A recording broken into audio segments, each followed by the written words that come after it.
జగిత్యాల జిల్లాలో ప్రభుత్వ పాఠశాలల విద్యార్థులు అవస్థలు పడుతున్నారు. స్కూల్ విద్యార్థులతో బెంచీలు మోయించారు. పురాణిపేట ప్రభుత్వ పాఠశాల నుంచి 10 కిలోమీటర్ల బెంచీలు తరలించారు. దీనికోసం బెంచీలను విద్యార్థులతో ట్రాక్టర్లలో లోడ్ చేయించారు. వారితోనే అన్లోడింగ్ కూడా చేయించారు. ప్రభుత్వం నిధులు మంజూరు చేయకపోవడంతోనే విద్యార్థులతో పని చేయించాల్సి వచ్చిందని ఉపాధ్యాయులు తెలిపారు.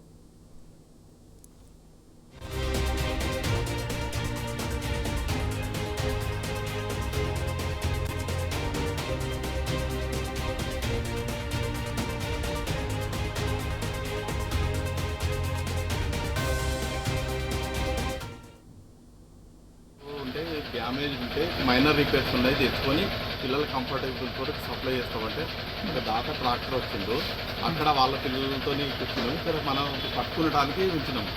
బెంచీలు మోపించడానికి వాళ్ళ కంఫర్టబుల్ కొరకే కాదు, మేమన్నా వేరే వాళ్ళ కొరక. మన దగ్గర సప్లై లేదు. మేమే ఫ్రీగానే. ఆయన కూడా పేరెంటే, వన్ ఆఫ్ ది పేరెంట్ వచ్చిండు.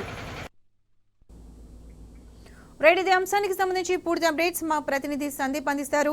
సందీప్, చెప్పండి, స్కూల్ విద్యార్థులతో ఇలా బెంచీలు మోయించి తరలించడం అనేది దీనిపై ఏ విధంగా ప్రజలు స్పందిస్తున్నారు? పూర్తి అప్డేట్స్ ఏంటి?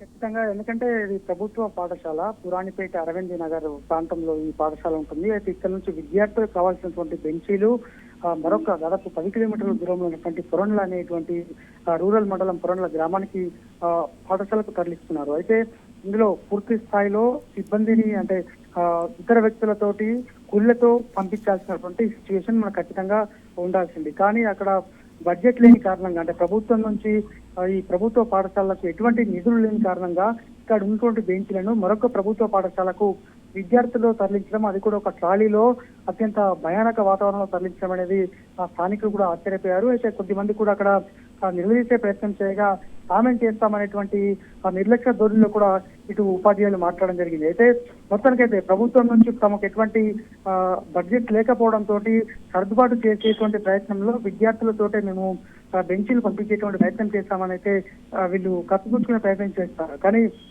రాష్ట్ర ప్రభుత్వ పాఠశాలల పైన దృష్టి సారించి ఇప్పటికే ఫుడ్ పాయిజన్ లాంటి ఘటనలు అనేకం చోటు చేసుకుంటున్నాయి. ఆహారంలో నాణ్యత లేకపోవడము, కోడిగుడ్లు సరిగ్గా ఇవ్వకపోవడం లాంటివి కొనసాగుతుండగా ఇప్పుడు విద్యార్థులు ఏకంగా బెంచ్లు మోయించడము, విద్యార్థుల్ని కూలీగా మార్చినటువంటి సిచ్యువేషన్ ఈ ప్రభుత్వంలో కనిపిస్తున్నటువంటి వాదన ప్రజల్లో వినిపిస్తుంది. Satish. Right Sandeep, thanks for the updates.